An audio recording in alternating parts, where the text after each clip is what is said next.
Good morning dear students, welcome back. आज हम लोग एक्सपेरिमेंट डिस्कस करने जा रहे हैं to find the focal length of a convex lens. Dear students, keep in mind always आप लोगों को अपना एम केयरफुली रीड करना है और उसी के अकॉर्डिंग काम करना है।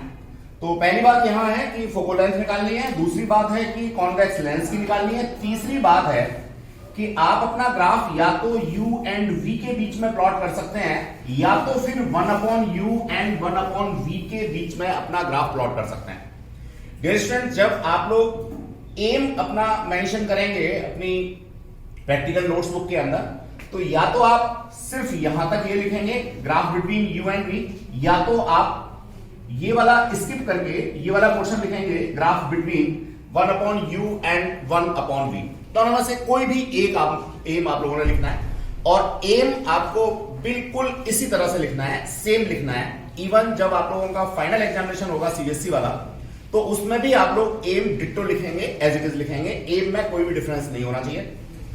That's the concept. अब एक्सपेरिमेंट तो आसान ही है, नो डाउट, इसमें नहीं कोई एक्सपेरिमेंट में तो दिक्कत है ही नहीं। साइन कन्वेंशन की बात हम लोग सबसे पहले करना चाहेंगे। साइन कन्वेंशन देखिए, अगर मान लीजिए मैं कॉन्वेक्स लेंस को लेता हूं और यहां पे अपना ऑब्जेक्ट लेता हूं, कोई भी साइन कन्वेंशन इस बात के ऊपर डिपेंड करता है कि मेरा ऑब्जेक्ट कहां है। तो नॉर्मली हम लोग अपना ऑब्जेक्ट इसी साइड में प्लेस करते हैं। तो डियर स्टूडेंट्स, ऑब्जेक्ट से निकलने वाली रेज इंसिडेंट रेज होंगी या इंसिडेंट लाइट कहलाएगी। डिस्टेंसेस सारी की सारी मैं मेजर करूंगा इस ऑप्टिकल सेंटर से।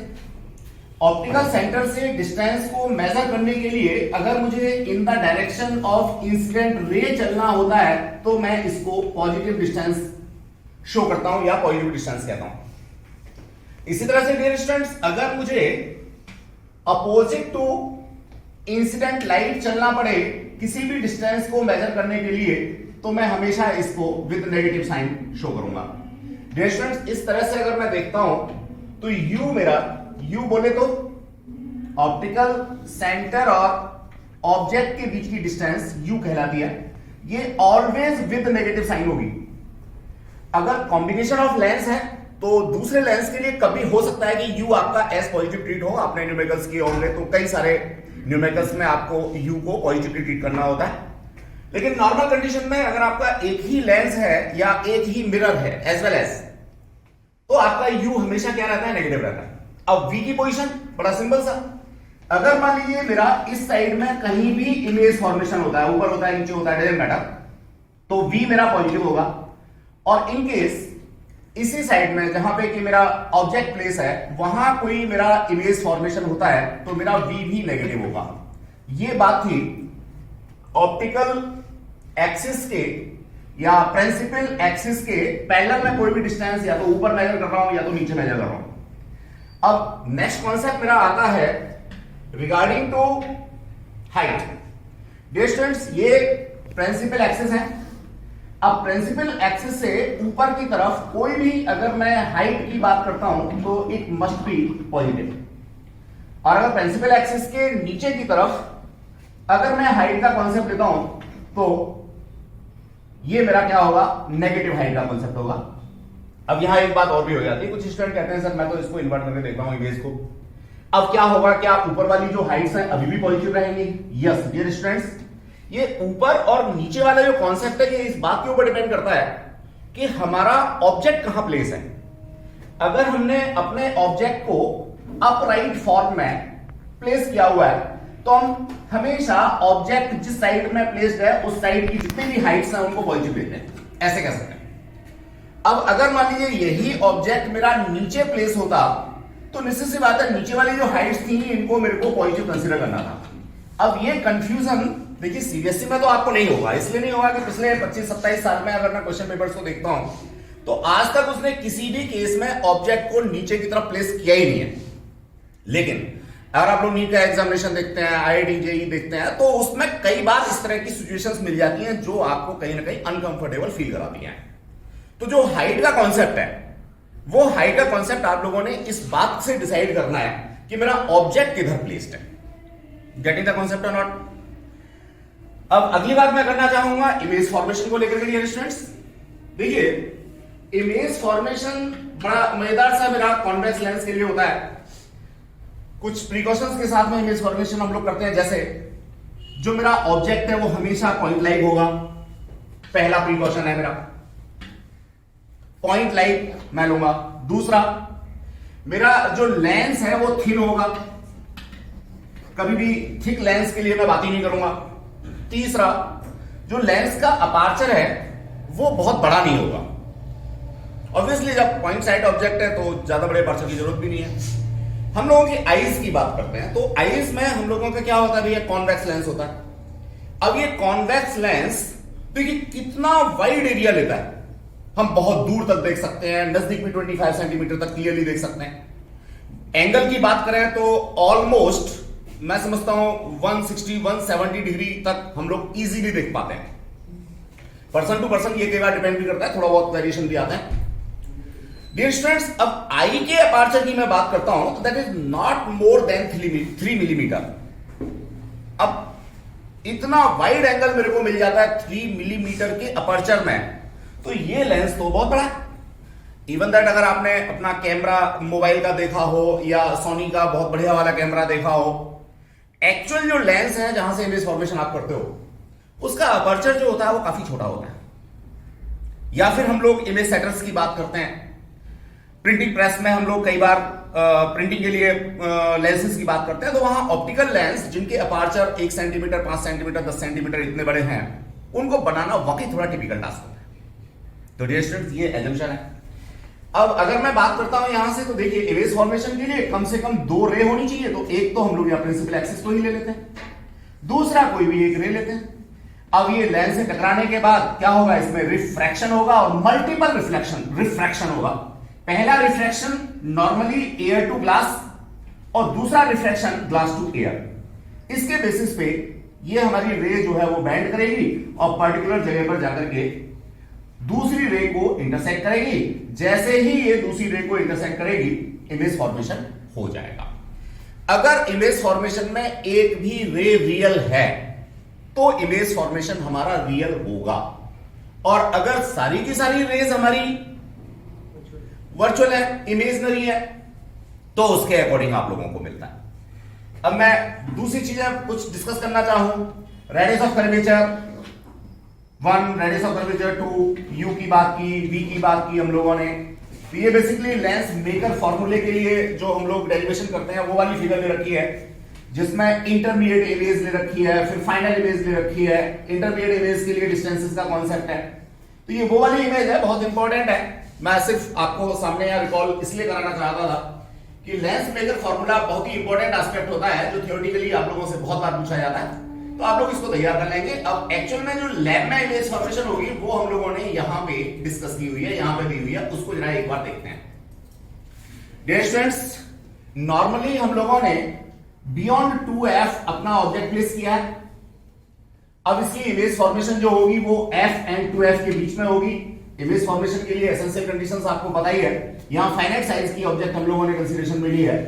एक पैरेलल टू प्रिंसिपल एक्सिस रे ले ली जो आफ्टर रिफ्रैक्शन फोकस से होकर पास आउट होगी। दूसरी हम लोगों ने ऑप्टिकल सेंटर से ले ली। ऑप्टिकल सेंटर से निकलने वाली जो रे होती है वो बिना किसी डेविएशन के सीधे निकल जाती है। ये दोनों रे हमारी यहां पे इंटरसेक्ट हुई, अल्टीमेटली हम लोगों को इमेज फॉर्मेशन हो गया। अब यहां डिस्टेंसेस की बात करें तो अगर आप इसको यू कहते हैं, मैंने अगर वर्ड इसलिए यूज किया है कि ये आपने ऑब्जेक्ट ट्रीट किया है। अब कोई जरूरी नहीं है कोई बच्चा इधर खड़ा हो जाए, इस साइड में खड़ा हो जाए तो इसको भी वो ऑब्जेक्ट ट्रीट कर सकता है। इसलिए मैंने आप लोगों को हाइट का कॉन्सेप्ट जो है बताया था कि भाई हाइट का कॉन्सेप्ट कैसे लेना आपने। तो डिस्टेंस अगर मैं इसको माइनस यू कह रहा हूं तो ऑब्वियसली ये प्लस का भी हो।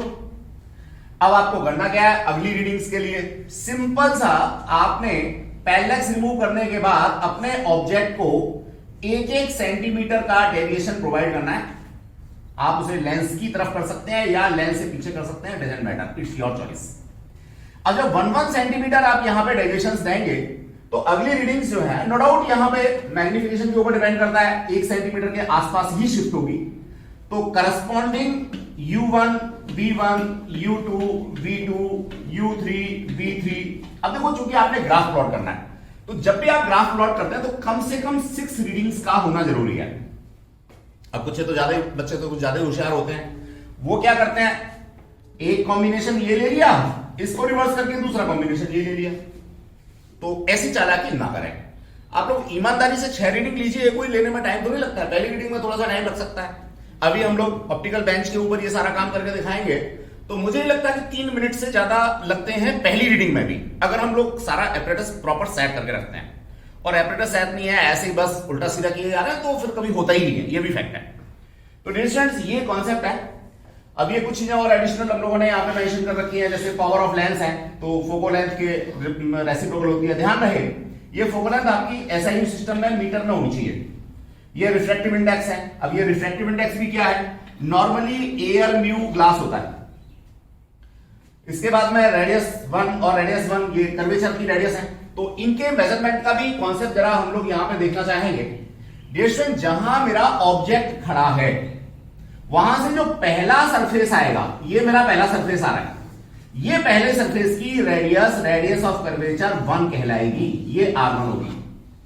अब ऑब्जेक्ट से जो दूसरा सरफेस मेरे को मिल रहा है, भाई ऑब्जेक्ट क्या खड़ा है, पहला सरफेस ये हो गया, दूसरा सरफेस ये हो गया। अब ये जो दूसरा सरफेस मेरे को मिल रहा है, ये मेरे को प्रोवाइड करेगा रेडियस ऑफ कर्वेचर 2। तो हमेशा रेडियस ऑफ कर्वेचर 1 कौन सा है, 2 कौन सा है, इसमें भी आप लोगों ने बिल्कुल प्रिकॉशंस रखनी है और कहीं कोई गलती ना हो, ये बात ध्यान रखें। बिना कॉन्सेप्ट के फिजिक्स का मजा नहीं आता। एक न्यूमेरिकल करते हैं, दूसरे में अटक जाते हैं, दूसरा करते हैं तो तीसरा होता ही नहीं है। और कॉन्सेप्ट क्लियर है तो फिर मैं समझता हूं कहीं कोई दिक्कत आती भी नहीं है। तो डियर स्टूडेंट्स, ये कॉन्सेप्ट था। अब हम लोग कुछ ग्राफिकल रिप्रेजेंटेशंस की बात करना चाहेंगे। अब देखिए, ये कुछ ग्राफिकल रिप्रेजेंटेशंस हम लोगों ने यहां पे दे रखे हैं। इन ग्राफ्स को एक बार देखना चाहें, देखें जरा। सबसे पहले तो क्वाड्रेंट देखते हैं। डियर स्टूडेंट्स, ये जैसा मेरे को दिख रहा है थर्ड क्वाड्रेंट है। अब थर्ड क्वाड्रेंट में आपका जो U है वो तो नेगेटिव है, सॉरी सेकंड क्वाड्रेंट है, ये U तो आपका नेगेटिव है और V पॉजिटिव है। बिल्कुल ठीक है, ये आपने ग्राफ ले लिया। अब इस ग्राफ की हेल्प से अगर आपने फोकल लेंथ निकालनी हो तो कैलकुलेशन नहीं करनी, आपने इस ग्राफ पे जो ओरिजिन से मिनिमम डिस्टेंस पे पॉइंट है वो कंसीडरेशन में लाना है, बस इतना सा काम करना है, इसके अलावा कुछ नहीं करना। सीधे सीधे इसको मेजर करो, आप लोगों को फोकल लेंथ का कॉन्सेप्ट मिल जाता है। तो डियर स्टूडेंट्स, ये U और V के बीच में ग्राफ अगर आप लोगे तो कुछ इस तरह का मिलेगा। अब अगर कोई स्टूडेंट कहता है कि नहीं जी, मैं तो U और V के बीच में ग्राफ नहीं लूंगा, मैं तो 1/V और 1/U के बीच में ग्राफ लूंगा, तो भैया वहां आप लोगों को स्ट्रेट लाइन कॉन्सेप्ट मिल जाता है। तो उसके बेसिस पे आप अपने आंसर जो है वो दे सकते हैं। That is a concept dear students, जिसके बेसिस पे हम लोग निकाल सकते हैं। डियर स्टूडेंट्स, आज हम लोग हैंड्स ऑन करने जा रहे हैं focal length of convex lens. तो निश्चित रूप से बड़ा आसान सा एक्सपेरिमेंट हम लोगों का होता है। ये कॉन्वेक्स लेंस है, सब लोग जानते हैं, बीच में से थिक होगा और साइडों में पतला होगा। अगर आप इससे किसी भी ऑब्जेक्ट को देखेंगे तो कंपैरेटिवली उसका एनलार्ज इमेज हम लोगों को दिखाई देता है। तो ये पहचान है कॉन्वेक्स लेंस की। थ्योरी हम लोग अभी थोड़ी देर पहले डिस्कस करके चुके ही हैं। डियर स्टूडेंट, सबसे पहले मैं डिस्क्राइब करना चाहूँगा ऑप्टिकल बेंच को। तो आपको कोशिश करनी चाहिए 1.5 मीटर लेंथ की जो ऑप्टिकल बेंच है आप उसको यूज़ करें। ये हमारे राइडर्स हैं, ये राइडर है जिसमें हम लेंस होल्डर लगाए हुए हैं। दूसरा ये राइडर है, ये फिक्स वाला है, इसको हम लोग लेफ्ट राइट चेंज नहीं कर सकते या वेरी नहीं कर सकते। ये राइडर हम लोगों का है जो वेरिएबल है, जिसको हम लोग लेफ्ट या राइट ले जा सकते हैं। तो जनरली जिधर से आप लोग अपना रीडिंग लेने जा रहे हैं या जिस तरफ से इमेज देखने जा रहे हैं उस तरफ इसको रखना चाहिए। Dear students, at all first हम लोगों को ऑप्टिकल बेंच को लेवल करके रखना होता है। ये लेबलिंग स्क्रूज हैं, चारों साइड में, चारों लिम्स पे ही आपको यहाँ पे लेबलिंग स्क्रू मिलते हैं। तो आप कोशिश करेंगे ये हिले ना और दूसरी तरफ लेवल बनी रहे। अब इसके बाद में हम लोगों को तीनों ही राइडर्स को पैरेलल लगाना होता है डियर स्टूडेंट्स। तो ये हमने तीनों को साथ में लगाया और इसको जो हमारे पास होल्डर है, इसको जो ऑप्टिकल बेंच है इसके पैरेलल हमें रखना है। तो हम इसको या तो अंदाजे से देखते हैं या फिर हमारे पास तरीका होता है कि कोई भी प्लेन सरफेस हम लोग लेते हैं और उस प्लेन सरफेस पे इसे हम लोग सिंपली कुछ इस तरीके से प्लेस करेंगे और जो भी डेविएशंस है वो डेविएशंस निकाल के और ये हम टाइट कर देंगे। अल्टीमेटली ये हमारा पैरेलल टू ऑप्टिकल बेंच हो जाएगा। ऑप्टिकल बेंच पे हम लोग इसको रखेंगे। अब एक बात हमें यहाँ विशेष रूप से देखनी होती है कि ऑप्टिकल बेंच की जो 2 रॉड्स होती हैं, इनमें एक रॉड के ऊपर मार्क होते हैं। ये मार्क एक बार हम दिखाएंगे आपको, इधर से देखें। ये मार्क इसके ऊपर लगे होते हैं। डियर स्टूडेंट्स, हो सकता है कि आपको यहाँ विजुअलिटी ज़्यादा अच्छी ना हो, तो ये मार्क जिस साइड में है उसी साइड में आपको ये वाले मार्कर्स को रखना होता है। जस्ट लाइक ये पॉइंटर्स हैं जिनकी हेल्प से हम लोग रीडिंग को नोट करेंगे। अब इसकी लीस्ट काउंट की अगर मैं बात करता हूँ डियर स्टूडेंट्स, तो 1 सेंटीमीटर के अंदर 10 स्मॉल ब्लॉक्स हैं, तो 1 सेंटीमीटर ओवर 10 ये इसका लीस्ट काउंट हो जाएगा। तो ये डिस्क्रिप्शन था हमारा ऑप्टिकल बेंच को लेकर के। ये दोनों पिन हम लोगों को यूज करनी है। यहाँ पे लेंस हम लोगों ने लिया, रफ फोकल लेंथ की बात हम लोग करेंगे तो कोई भी इंटेंस सोर्स जस्ट लाइक सन लेंगे और सन के आगे हम लोग इसको इस तरह से प्लेस करेंगे तो बिल्कुल फाइन स्पॉट हम लोगों को मिल जाता है। अब ये फाइन स्पॉट जो है हम ऐसा मान के चलते हैं कि इनफाइनाइट आने वाली जो रेज हैं वो एक पर्टिकुलर पॉइंट पे आके कॉन्सेंट्रेट कर रही हैं। तो हम लोग एक रफ फोकल लेंथ इसकी निकाल लेते हैं। अप्रोक्सीमेटली 15 टू 25 सेंटीमीटर के बीच में फोकल लेंथ नॉर्मली हम लोगों को मिलती है। अब इसको प्रॉपर हम लोग टिश्यू पेपर के साथ में साफ करेंगे जिसके ऊपर कोई भी कहना चाहिए ग्रीजी या ऑयली स्पॉट ना हो, अदरवाइज तो यहाँ से डिफ्रैक्शन होना शुरू। लोग बिल्कुल साफ सुथरा रखेंगे और एक टिश्यू पेपर की हेल्प से बिल्कुल क्लीन करके रखेंगे। डियर स्टूडेंट्स, ये मैंने यहाँ अपराइट के अंदर लगा दिया है इसको। अब मेरा मोटिव होगा सिंपल सा, इसमें से किसी एक पिन को ऑब्जेक्ट पिन और दूसरी को इमेज पिन बनाना। अब ऑब्जेक्ट पिन जनरली मैं उस पिन को बनाता हूँ जिसके ऊपर लाइट की इंटेंसिटी प्रॉपर हो, यानी सनलाइट अगर है तब तो ये तो बहुत अच्छी बात है। अगर मान लीजिए आप किसी रूम के अंदर लैब के अंदर एक्सपेरिमेंट करने जा रहे हैं तो आपको ऑब्जेक्ट पिन उसको बनाना चाहिए जिस पिन के ऊपर प्रॉपर लाइट है। ऑब्जेक्ट पिन मान लीजिए मैंने इसको बना दिया। अब ये डिस्टेंस, ये जो हमारे पास अपराइट है इसको नॉर्मली हम लोग यहाँ सेंटर पे प्लेस कर लेते हैं। जस्ट लाइक मैंने इसको 75 सेंटीमीटर पे प्रॉपरली प्लेस कर दिया। अब 75 में अगर मैं 25 ऐड करता हूँ या 25 सब्ट्रैक्ट करता हूँ तो ये मेरे को 40-45 के अराउंड यहाँ पे रखना होगा डियर स्टूडेंट्स। तो मैं इसको 45 पे यहाँ अरेंज कर देता हूँ सिंपली। अभी ये सिंगल पिन का कॉन्सेप्ट है। अब दूसरी तरफ से मैं इमेज फॉर्मेशन की बात करूंगा। अभी इस पिन को मैं अलग ही रखता हूं, जिसे मैं इमेज पिन कह रहा हूं, ये मैंने अलग रखी हुई है। डियर स्टूडेंट्स, अब इस ऑब्जेक्ट पिन का इमेज मेरे को इन्वर्टेड देखना है और शार्प देखना है। दो बातें खास रूप से, एक तो इन्वर्टेड देखना है और दूसरा क्लियर देखना है। क्लियर देखने के लिए लीस्ट बैकग्राउंड का होना जरूरी है डियर स्टूडेंट्स। तो इसके बैक साइड में हम लोग यहाँ पे एक लीस्ट बैकग्राउंड लगा देंगे जिससे कि इसका इमेज हम लोगों को प्रॉपर दिखाई दे। अब नॉर्मल सा बिना किसी परेशानी के हम लोग बड़े आराम से रीडिंग ले सकते हैं और यहाँ से देख सकते हैं। अभी मैं देख पा रहा हूँ कि ये जो है मेरे को इमेज तो दिख रहा है लेकिन ये इमेज जो है वो शार्प नहीं है। तो शार्प करने के लिए मैं जो डिस्टेंस है उस डिस्टेंस को थोड़ा सा और चेंज करना चाहूंगा, इवन बढ़ाना चाहूंगा। तो डियर स्टूडेंट्स, इस डिस्टेंस को मैंने थोड़ा सा और यहाँ पे किया। ये अब अगर मैं इसका इमेज फॉर्मेशन देखता हूं तो मेरे को ये बिल्कुल शार्प और क्लियर इमेज फॉर्मेशन मिल जाता है। अब इस इमेज को मेरे को ट्रेस करना है। वो इमेज ट्रेस करने के लिए मैं क्या करूंगा, इसके नीचे एक पिन जो है जिसको मैं इमेज पिन कहता हूं, ये इमेज पिन सेट करूंगा। डियर स्टूडेंट, ध्यान रहे जो इमेज पिन है इसकी टिप और जो ऑब्जेक्ट की इमेज है उसकी टिप आपस में मिलनी चाहिए। तो हाइट लेवल आप लोग इस तरह से एडजस्ट करेंगे। ये मैं हाइट लेवल एडजस्ट करने के लिए इसको नीचे ले जा रहा हूं। तो डियर स्टूडेंट्स, ये मैंने हाइट लेवल इसका एडजस्ट किया, दोनों टिप को आपस में मिलाने की कोशिश की। अब देखिए मैं यहां देखता हूं तो अभी क्या है, टिप के नीचे टिप नहीं आ पा रही, कहीं ना कहीं थोड़ा सा डेविएशन लिए हुआ है। तो इसके लिए मैं इसको जो एडजस्टर है उसकी हेल्प से लेफ्ट राइट करूंगा। ये मैंने इसको लेफ्ट राइट किया और ये प्रॉपर मिल गई।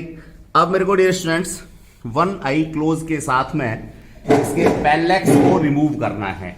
पैरेलैक्स रिमूव करने का फंडा सिंपल सा है, मैं यहां करके आपको दिखाऊंगा। ये मान लीजिए मेरे पास में इमेज पिन है और ये इमेज है। जब मैं अपने सिंगल आई से इनको लेफ्ट राइट करके देखूंगा तो ये दोनों पिन साथ साथ चलेंगी जस्ट लाइक। और नो डाउट जो मेरा लेंस है उसके ऑप्टिकल सेंटर से एक्सट्रीम तक ये पिन मेरी साथ साथ ही चलनी चाहिए। तो मैं कहूंगा कि पैरेलैक्स रिमूव हो गया। तो डियर स्टूडेंट, पैरेलैक्स रिमूव करना बड़ा आसान सा काम होता है। आप बिल्कुल इसको माइन्यूटली थोड़ा थोड़ा सा शिफ्ट करेंगे और जब थोड़ा थोड़ा सा शिफ्ट करेंगे तो निश्चित रूप से एक ऐसा पॉइंट मिलेगा जहां पे आपका पैरेलैक्स रिमूव हो चुका होगा। तो डियर स्टूडेंट्स ये पैरेलैक्स रिमूव होने वाली कंडीशन मिल गई। अब मैं इस पैरेलैक्स को कोशिश करता हूं कि आपको भी वीडियो के थ्रू दिखाने की कोशिश करूं। तो डियर स्टूडेंट्स देखिए, अगर मैं यहां से लेफ्ट राइट करता हूं तो ये दोनों साथ साथ पिन चलती हैं। इस तरह से ये हमारा कॉन्सेप्ट हो जाएगा इमेज का। अब हम लोग रीडिंग्स की बात करते हैं डियर स्टूडेंट्स। तो देखिए पहले एक आपको रफ टेबल बनाना होता है जिसमें पोजीशन ऑफ ऑब्जेक्ट पिन इधर दिखाया है, पोजीशन ऑफ ऑब्जेक्ट पिन यहां से नोट करनी है, पोजीशन ऑफ लेंस यहां से आपने दिखानी है, और पोजीशन ऑफ इमेज ये यहां से दिखानी है। डियर स्टूडेंट्स ये तीनों पोजीशंस को आप नोट कर लेंगे। देन आफ्टर ये जो हमारे लेंस की रीडिंग है, अगर इसमें से सब्ट्रैक्ट करता हूं मैं रीडिंग ऑफ ऑब्जेक्ट, तो ये मेरे पास ऑब्जेक्ट डिस्टेंस आ जाएगा। इसी तरह से जो मेरे पास रीडिंग है इमेज पिन की, इस इमेज पिन से अगर मैं सब्ट्रैक्ट करता हूं, इस रीडिंग से सब्ट्रैक्ट करता हूं अपने लेंस की पोजीशन को, तो ये आ जाएगा मेरे पास इमेज डिस्टेंस। तो इस तरह से फर्स्ट रीडिंग मेरा आ जाता है। अब second, third, fourth, fifth, five reading बहुत आसान सा काम है डियर स्टूडेंट्स। जो आपकी ऑब्जेक्ट पिन है, इस ऑब्जेक्ट पिन को सिर्फ 1 सेंटीमीटर या आधा सेंटीमीटर आपने पीछे या आगे किसी भी एक डायरेक्शन में शिफ्ट करना है। आपको यहाँ बहुत ज्यादा चेंजेस नहीं करने।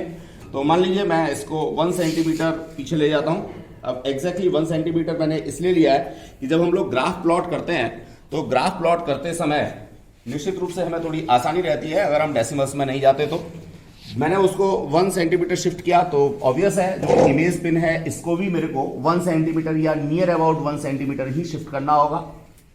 तो मैंने ये शिफ्ट किया, इट मे बी 1 सेंटीमीटर और हाफ सेंटीमीटर और 0.75 सेंटीमीटर। तो डियर स्टूडेंट्स ये फिर दोबारा से मेरे को पैरेलैक्स रिमूव करके देखना है। अभी ये फिर पैरेलैक्स रिमूव हो गया। अगेन फर्दर मैं पोजीशंस को नोट करूंगा, position of object pin, position of lens, position of image pin.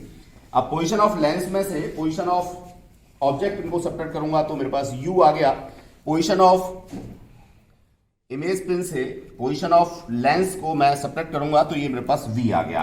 अब तो सिंपली मेरे पास सेट है, 6 रीडिंग मेरे को कम से कम यहां लेनी है और 6 रीडिंग को लेकर के अपना ग्राफ प्लॉट करूंगा। फाइनल आंसर मुझे कैसे देना है ये सब बातें हम लोग अभी थ्योरी में सीख के चुके हैं। Thank you dear students.